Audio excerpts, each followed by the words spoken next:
zaho kara tsy tianao. Isanandro igny zaho mikotrokotro anao. Alefako appel vidéo fa tsy mety ao anao. Facebook Messenger isanandro tsy mety valy anao MP. Saveza tsisy vola, tsisy fiara, tsisy moto. Malotoloto tsy mba mikata de lazainao fa zero. Anao io mihevitra fiainana vitan'igny any. Amarainy io mivadika ambony ambany. Nyaniza tsisy magneky amarainy iza mbola ho tafa.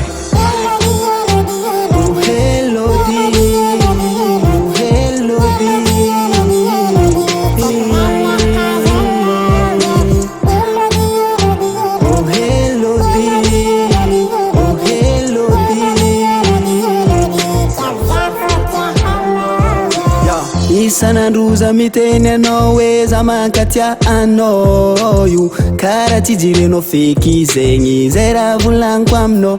Angamba efa hitanao magnala lamba deva masonao zay vao nao mivolagna za dala aminao. Angamba efa hitanao marary fo à l'hôpital migna zay vao nao hivolagna za maty aminao. Tegna dalaminao sady lefaka za maregny feonao fa tsy tafipetraka. Ankilanao fogna tiako isanandro nefa zegny tsy niasanao lo. Elodie anao igny edy tiako nefa tsaiky raha mampavozo anao io. Nefa ndraiky za mbola magnategna mbola hoavy nanjara tona de tsy anao io.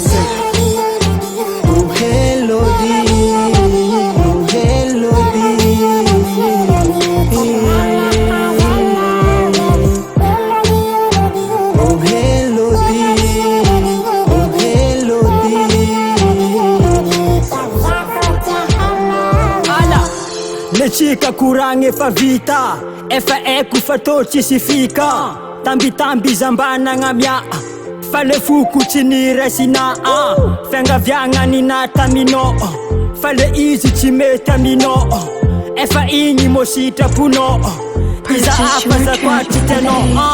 Eko maro ny magniry za, eko maro ny mankata za. Tianao reka viavy sava, tsy ataoko ampitomagny za koanao. Mialatsina aminao za viavy, fa ignany za metraka fantsy.